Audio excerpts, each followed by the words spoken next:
Allez, bonjour à tous et bienvenue, nouvelle vidéo pour ce top 3 du mois de juin au niveau des foncières cotées. Alors comment ça se passe? Je suis sur le site AllRate, voilà, n'hésitez pas à cliquer le lien dans la description, si vous souhaitez éventuellement prendre la version premium, en aucun cas c'est une obligation.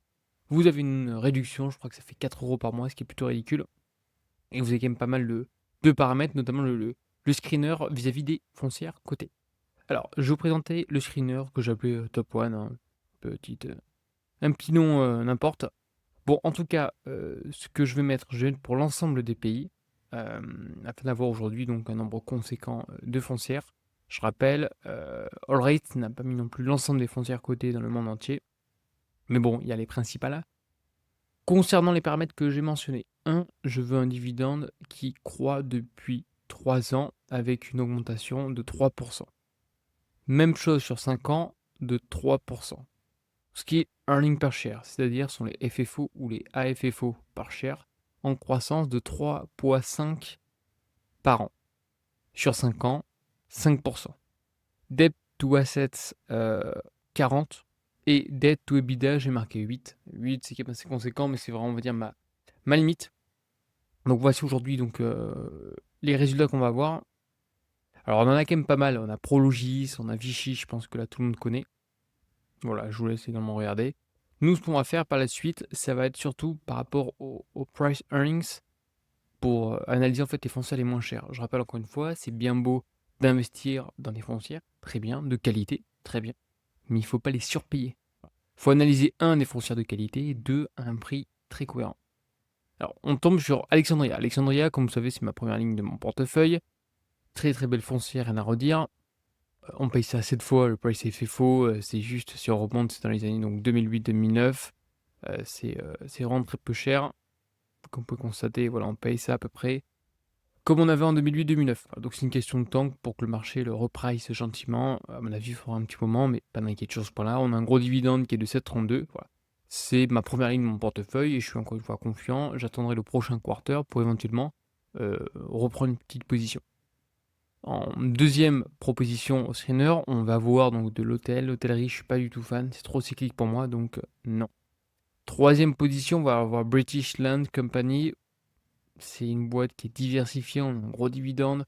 Pareil, j'aime pas les boîtes diversifiées, je veux des pure players dans ce domaine. Et si possible, les leaders à un prix très cohérent. Troisième point, on va avoir Wells Depot. Comme vous savez, j'ai également dans mon portefeuille. C'est une foncière en Belgique, sur des entrepôts de qualité. Pour moi, ce sont les leaders européens en côté, hein. On a également pas mal d'autres boîtes, hein, comme Argan en France, comme par exemple Montea. Mais en tout cas, pour ma part, je préfère Where's the Bow. J'ai également fait une vidéo à ce jour donc pour les membres premium que je vous invite à voir. Je mettrai donc en haut à droite sur le quarter le numéro 1 de 2025. Pour rien à redire, il y a la croissance, le dividende qui a potentiellement un petit peu baissé, mais en effet, non, il n'a pas baissé. Il y a une option également entre le dividende ou avoir, lorsqu'on a, je crois, 20 actions, on peut prétendre à soit un dividende, soit une action supplémentaire à un prix décoté. C'est ce que j'ai choisi. Et les fondamentaux sont très bons, à part peut-être dette ou EBITDA, mais ils ont l'habitude, ce que j'ai mentionné dans le quarter, ils ont l'habitude d'avoir une dette ou EBITDA de manière assez importante depuis plusieurs années. Même si, je ne vais pas vous mentir, je ne suis pas très très fan. Le reste, tout est très bon, donc rien à redire sur ce point-là. Et encore une fois, le prix est tout à fait cohérent. On est sur de l'EPRA, on n'est pas sur le price FFO parce que c'est une foncière européenne. Granit, on était au Canada. Alors, le problème étant, enfin, vous allez voir par la suite, Granit, tout est bon 100%, sauf évidemment largest tenant, et ça pour moi c'est un gros red flag. Voilà, 27, pour moi c'est trop, je ne prends pas le risque.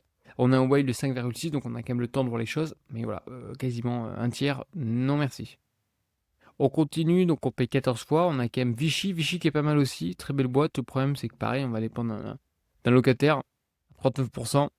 Même si, par contre, les baux sont quand même assez importants. Bon, c'est pas mentionné, mais les baux sont quand même sur une durée assez longue. Et en plus, indexé au CPI, c'est-à-dire à l'inflation américaine. Donc, a priori, voilà, c'est une boîte qui a délivré du rendement. On a 5,39.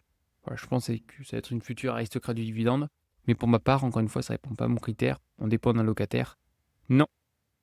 On descend gentiment, on va voir Rexford. Donc Rexford, je l'ai également dans le portefeuille. On paye ça. Alors là, on est sur les FFO et non pas AFFO, non pas Adjusted. Pareil, très belle entreprise. La croissance, on a un petit problème au niveau de la vacance locative. Voilà. C'est-à-dire aujourd'hui on est à 89,6, donc attention. Mais dans les faits, voilà, très belle boîte, les fondamentaux sont excellents. Je vous montrerai ça sur FastGraph. Pareil, vous avez encore une fois tous les liens dans la description. Voilà, Rexford, on paye ça 18 fois le price FFO. Hein, je trouve ça très cohérent. Voilà, c'est pas non plus peu cher, on paye pas 7 fois comme Alexandria, hein, mais on est quand même sur des entrepôts prime de qualité en Californie, ne pas oublier. Principalement en Californie, donc il y a un risque, hein, mine de rien. Mais je trouve ça très peu cher. On paye ça au plus haut à 58 fois. Évidemment, on payait, pourquoi? Parce qu'il y avait la croissance.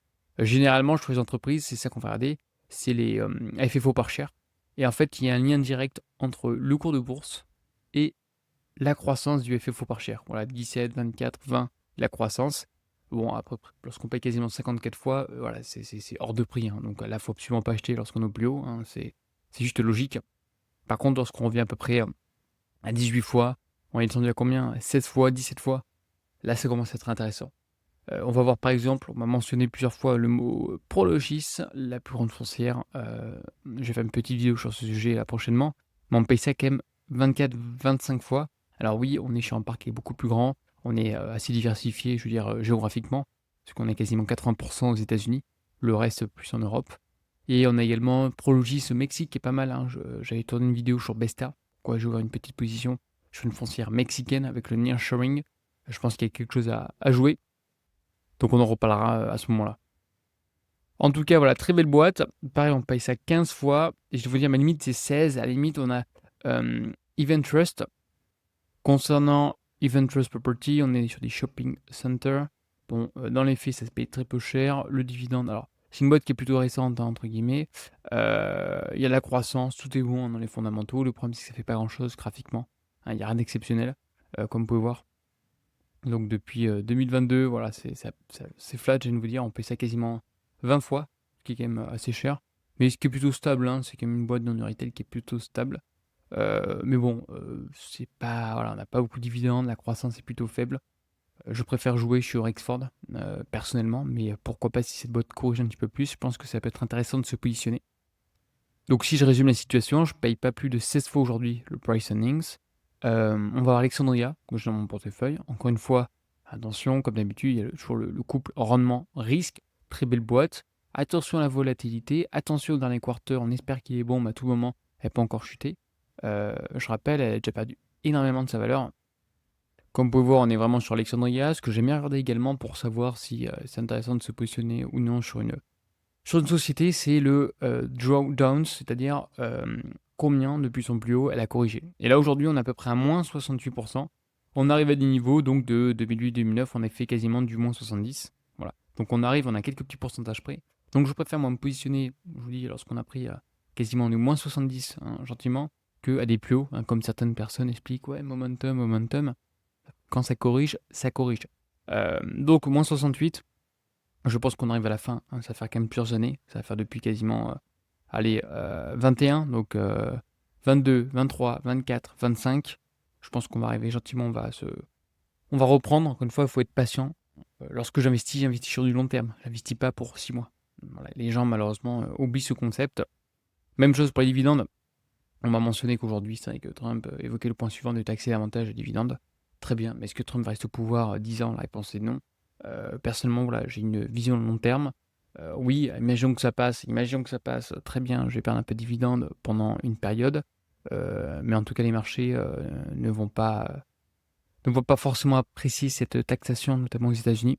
Donc, on va voir comment ça va se passer, mais en tout cas, voilà, c'est pas aujourd'hui pour moi le point noir. Je préfère investir sur des sociétés de qualité, j'ai une approche bottom-up, sur les fondamentaux d'entreprise, et j'estime que les fondamentaux d'entreprise, que l'entreprise doit faire face aujourd'hui aux différentes difficultés que le marché peut rencontrer. Donc je reprends Alexandria, c'est good pour moi. Hôtel, j'aime pas parce que c'est trop cyclique. Diversifié, on a un petit peu de tout, ça ressemble à la SCPI, je suis pas fan. Rest Depot, yes, on est diversifié, très belle boîte. Granite pour moi, on dépend trop d'un locataire. Vichy, même chose. Rexford, on est sur l'industriel. Je trouve que c'est quand même peu cher, mais graphiquement, attention, il faut que ça se reprenne. Hein, on est quand même toujours dans une tendance baissière. Event Trust, pourquoi pas, mais on n'a pas un très très gros dividende. Et je trouve quand même qu'on paye ça quand même assez cher, hein, quasiment 18 fois comme on a vu le price FFO. Et après, pour moi, on est quand même trop cher. Je vous montre quand même les boîtes qui sont quand même fortement valorisés, ce qui est souvent gage de qualité. On va voir donc une FPI, là c'est Farmland. Bon, on va la nexter parce que pareil, c'est des boîtes où je suis un petit peu moins fan. On va voir Terreno. Terreno, c'est le top du top hein, en logistique, comme on a déjà vu. On paye ça très cher. AMH, je l'ai également dans le portefeuille, mais on paye ça trop cher. Et Property, pareil, mais c'est trop cher. Voilà, tout ça, c'est une très belle boîte à se positionner. Mais malheureusement, on paye ça très cher. Tout ce qui est Unit Group, why not? Mais le problème, bon, on est sur la Resident Student Housing. On paye ça quasiment 18 fois, c'est quand même assez cher. Prologis, pareil. Hein, voilà, l'objectif étant, c'est qu'on n'a pas de décote. L'avantage de l'immobilier coté en bourse, des fonciers à côté, c'est qu'on peut acheter aujourd'hui des véhicules d'investissement avec une décote. Et c'est ça qu'il faut aller chercher. EPRT, pareil, super boîte, mais on paye ça trop cher. Voilà, le reste, pour moi, c'est un petit peu trop cher. Faut être patient. N'oubliez pas que le marché peut corriger, surtout en ce moment avec les tensions actuelles. Donc, on reste prudent, on gagne une petite poche de liquidité et on investit dans les valeurs de qualité dans lesquelles il y a une petite décorrélation, soit parce qu'on a une baisse du taux d'occupation, soit parce qu'on a un arbitrage. Voilà, ce sont des valeurs, moi, qui m'intéressent. Et récemment aussi, une valeur qui m'intéresse. Il y a aussi une autre valeur qui m'intéresse, ça va être Unibail. Unibail qui correspond pas du tout à mes critères, mais qui est très très peu cher. Hein. On a un PE qui est ridicule. Hein. Unibail, pour vous montrer, Unibail, on paye ça 7,8 fois les pras. Hein. Je peux dire c'est du pain béni, mais c'est très peu cher. On paye ça vraiment quasiment 20-25 fois. C'était une valeur vraiment de fonds de portefeuille, un petit peu l'air liquide, hein, sauf que grosse correction. Et à côté, si on compare à ses concurrents comme Clépierre, voilà, Clépierre, on paye ça 12 fois, quasiment, je perds le double, mais pas loin. Carmila, 10 fois. Voilà, donc dans l'ensemble, les autres foncières sont quand même sont fortement valorisées si on compare à Unibail. Ceci étant, Unibail a quand même un très joli portefeuille. Ça fait quasiment plusieurs années qu'ils retravaillent leur portefeuille. Voilà, sur un petit peu dans le passé, c'était une très jolie boîte. Sans cesse, bon, évidemment, 2008-2009, ça a fortement corrigé. Après, on est reparti en hausse, en hausse, en hausse, en hausse. Et là, à partir de 2016, allez, 2017, très forte correction. Et depuis des années, ça stagne. Et là, ce que j'attends avec impatience, c'est vraiment qu'on casse cette limite aux alentours de 84. Voilà, on l'a tapé une fois ici, on est venu recorriger. Une fois ici, une fois ici. Voilà, donc au bout d'un moment, lorsque ça va casser, je prendrai une petite position sur Unibail. Réciproquement, lorsqu'on va revenir aujourd'hui sur la petite résistance, la verte, que j'ai tracée là gentiment, voilà, je prendrai également une petite part. Voilà, en tout cas, je vous ai montré pour moi le petit screener du mois de juin. Il y a certaines actions qui reviennent hein, d'un mois à un autre. L'objectif étant, c'est pas non plus que je vous présente des actions juste pour faire une vidéo un peu pour faire le buzz, c'est juste que je vous montre des sociétés qui m'intéressent à titre personnel. N'hésitez pas si vous avez de votre côté des propositions, des valeurs que vous regardez. Il y a également Besta, comme la vidéo que je vous ai tournée là récemment, qui est une très belle valeur. Mais j'attends également qu'on corrige. Hein. Voilà, j'attends un petit peu qu'on corrige, qu'on revienne vers ces niveaux, hein, comme je mentionnais sur la vidéo de Besta pour les membres premium. En tout cas, n'hésitez pas à liker, n'hésitez pas à vous abonner, et je vous dis à une prochaine. Allez, bye bye.